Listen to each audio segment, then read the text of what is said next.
So I have clients in a lot of different states, and I have a lot of clients in Las Vegas, Nevada, because I worked with and still work with a large property and liability agency over there, actually a number of them. So I had an interesting experience with one client. Actually, it was the son of a client that I had over there, and I still have over there. But this son married a really attractive gal when he was young, and ended up getting a divorce. The gal was not. She was the mother and he was the father of one daughter. They both loved the daughter, but the mother was not very good with money, and she had some other, I guess, flaws that kind of came to light where the relationship sort of went south. Didn't last. But anyway, this young man went to what is called the Route 91 Harvest Festival back in 2017. It was right near the Mandalay Bay. And if you remember that on the news, Mandalay Bay, it was called Mandalay Bay shooting. And so he was there at that concert when the shooting started. And there was over 1,000 rounds that came out of that hotel room. And I believe 59 or 60 people killed and 400 wounded. And he was in the middle of that chaos, really running for his life as people around him were falling. And he was, pushing to get out of that situation. It was a harrowing experience. But he did make it out of there. And when he got home, one of the first things he thought about was, of course, what if I would have died? What if I would have been shot and killed?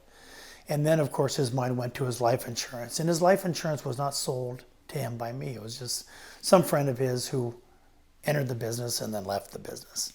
And so he'd had this policy, but it was for millions of dollars. It was a decent-sized policy. He was curious about who the beneficiary was, of course, after this experience. And so he actually called me up because I work with his dad who owned a big business there. And so he trusted me to be able to give him some counsel. So he called me and said, hey, can you become the broker on this contract first and then look and see what's going on with it, what it is, who's the beneficiary. And to his dismay, the beneficiary was his ex-wife. And so it was incorrect. And so what we did is we actually rewrote the contract, found him a company with a little bit better rate, better underwriting class, less premium. And then we made his revocable living trust the beneficiary. So if something happened to him while his daughter is a minor, there would be someone accountable to manage the money and distribute the money as needed until she became of age and then would be able to receive the money.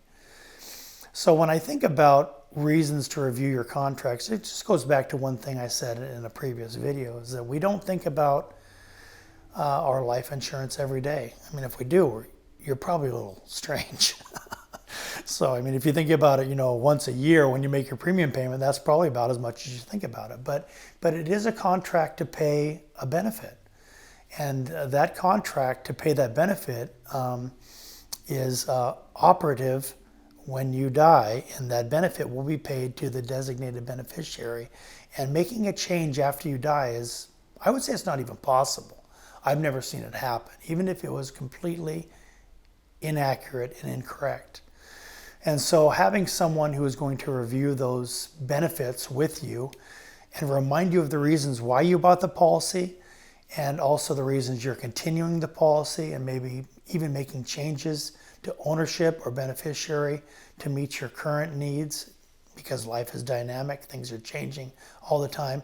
Having that person there to do that is important. And that's one thing that Dovetail does really well, is monitor those contracts, monitor the relationship, and help you understand the highest and best use for that life insurance.